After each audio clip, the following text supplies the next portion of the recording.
good. Beer is good. Beer is good. Let's go drink some beer. All right, so now that we have our knobs twisted Yes. and our levels checked, Yes. we can continue on with the craft beer buzz here with more beer. I'm Tommy T with Chuckerdoo and an absent Misty. traveling Misty. Yes. We were wishing her well on her little trip up to Montana and back. That's right. So, Misty, if you're listening, hope you're enjoying your time. Yes. You need it. Everyone needs a break. Yes, So, every now and then. every now and then. And we need to break into the next beer we're going to drink. Sounds like we were almost getting into a song there from a movie. So, brand new beer coming into the market. We just started putting it out into the market this week. It is from Great Divide Brewing Company. This is American Lager. And you were saying earlier this has a little bit more of like a beer flavor, more like a banquet. Yeah, so when we cool. were joking about the days when you only had one beer in Colorado, which was Coors Banquet, which at the end of the day, the beer snobs love to get all over Coors and all over Budweiser. Well, of course. And I will certainly harp on both companies for one reason or another, because they both do things that I love and they both do things that bug me. But this is a lager coming out of Colorado. If Coors hadn't been around, I guarantee you Burt Reynolds would have been smuggling this across the Mississippi as well. You could easily see this beer in a movie. I mean, just the way the label is here. It just, the very top it says Great Divide, then this American Lager, and almost a banquet type of logo. Yeah. I mean, without the red border, it's written almost like that, kind of like in an angle going up. And it's this great red, white, and blue can. Yeah, yep. So we just brought that in. It is fairly new from Great Divide, and it's just, again, a great crushable beer. Going into the colder months, we've had a couple light beers we're showing off right now, and we're going to get into dark beers, but man, there's just so many dark beers in the wintertime. I don't want to give up on the light beers yet. Okay. Yeah, I guess that's GDBC here, Great Divide Beer Company. Okay, out of Denver. There you go. Yep. So this just straightforward, clean lager. This would be great as well for, as we are obviously in the colder months now. Yeah. Imagine drinking this beer while you're using the same beer to boil your beer brats in. Oh, yeah. Right? Yeah. Yeah. Yeah, this really has, I guess, more of that, banquet type flavor, like, I guess, a normal beer, a corporate beer type flavor.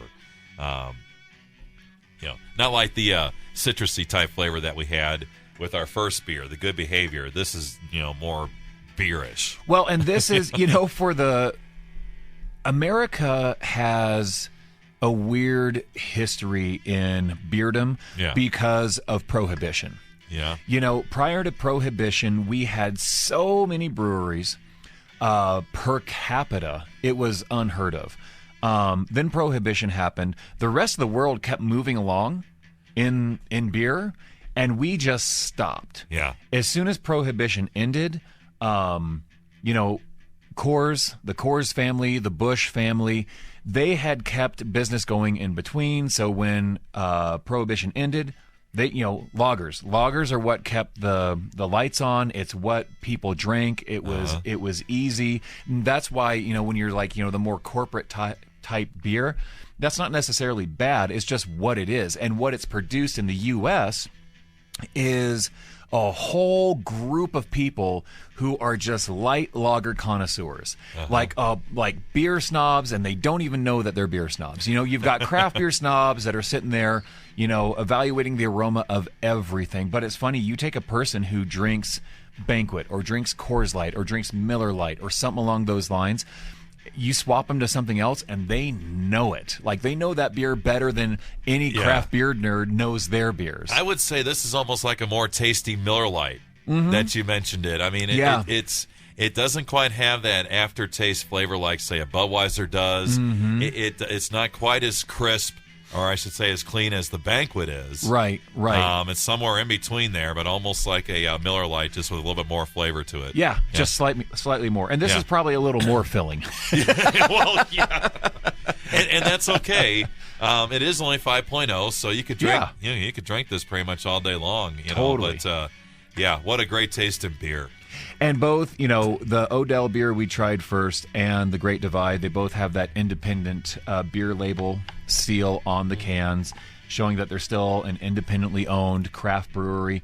And that is really, the craft breweries, that is really important to them, because there's just something about, like, I don't know, in the U.S., and I think this is just humanity in general, we don't like selling out. Like if you and I started a brewing company and then some brewing company came in and wanted to give us millions of dollars for it, we'd probably take it. Oh, totally. Yeah. And we give the rest of the world the finger, and we would go do whatever we want to do. So no, what we would do is we would reinvest some of that money into another beer company. Yes.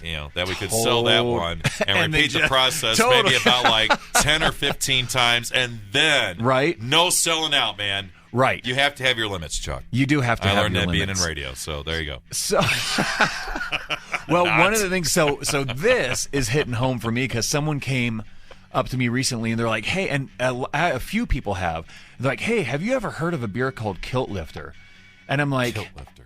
No. Yes, I have. Yeah. So growing up in Phoenix, Four Peaks Brewing Company was like the pride and joy of Arizona craft brewing. Okay. And then they sold to Budweiser. And I'm just like, okay, whatever. They made a bunch of money, great, and they're still making good beers, but like for me, I'm just like, that hits home, because I was weaned on Kilt Lifter. Like the first home brew I ever did was a clone of Kilt Lifter. Oh, okay. Right? So I know that beer backwards and forwards. And then I flew into, and you never saw it outside of Arizona, ever, Yeah.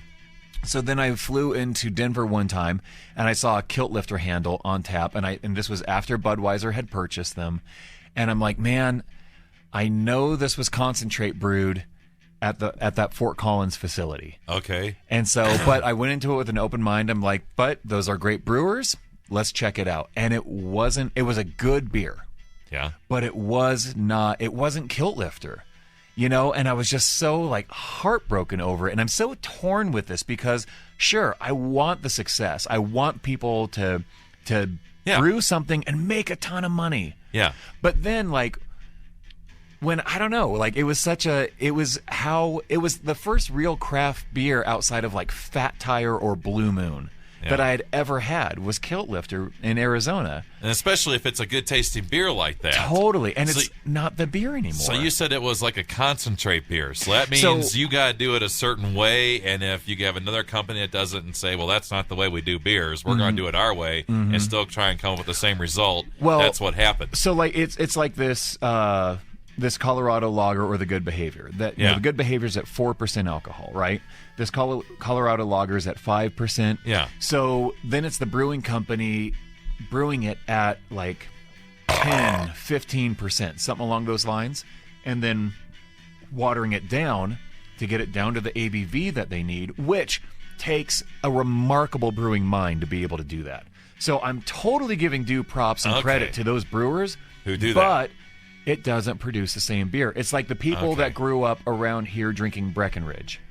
The Breckenridge Vanilla Porter is different now. Is it still a good beer? Yes. Yeah. But since Budweiser purchased it, it's not the same beer we grew up with. So, like, good on those guys for making a ton of money, but that's something personally I struggle with, because I don't want to be a beer snob. I don't want to look down my nose at anyone, but it hits home for me. Yeah. It's like, when the soda companies started using the high fructose corn syrup instead of sugar. Yeah. And for so long, you just got used to it. And then there's a couple of them that come out with real sugar now. And, it does taste different. Or you go into, like, your favorite, like, hole-in-the-wall Mexican restaurant, and they have, like, the Mexico, which I don't think it's... I don't know, maybe it's bottled in Mexico, who knows? But like they have the formula that has the cane sugar in it. And it does. It tastes different, you know? Yeah, it does, yeah. And so it's special. So like if I went back to Phoenix, rolled into Tempe, went and hit up the original Four Peaks Brewing Company and got something from there, I'm sure I'd probably be drinking it from what was brewed there, and it would be the same. But it's not the same here. Yeah, if you're getting it someplace else, like, say, Cheyenne, Wyoming. Totally. Totally, yeah. So it's just, I don't know. It's an interesting conversation to continue in the beer world. Yeah, it's a good conversation to have over a beer or two like we've had. Right, but that's why you have that independent seal with Great Divide and Odell, because they're really enjoying showing off that, yes, no, we're still independently owned. It's still our beer. No one's telling us what to do or how to do it just for a buck. Yeah. It's just our beer. So you got to respect that too. Oh, absolutely. I see both sides. And it tastes so good. I mean, this is I'm going to say this is every bit as refreshing as the first beer we had, the Good Behavior. Totally. It's completely different taste, but still, right on. Well, all right. Next segment, we're going to increase the darkness and up the alcohol. All right. So, I love that. Yes. That's like a Friday night, man. Right? And it sounds perfect for the metal station, exactly. right? More darkness, more alcohol. All right. More darkness and more alcohol coming up on the Craft Beer Buzz next to 93.7 KAZY.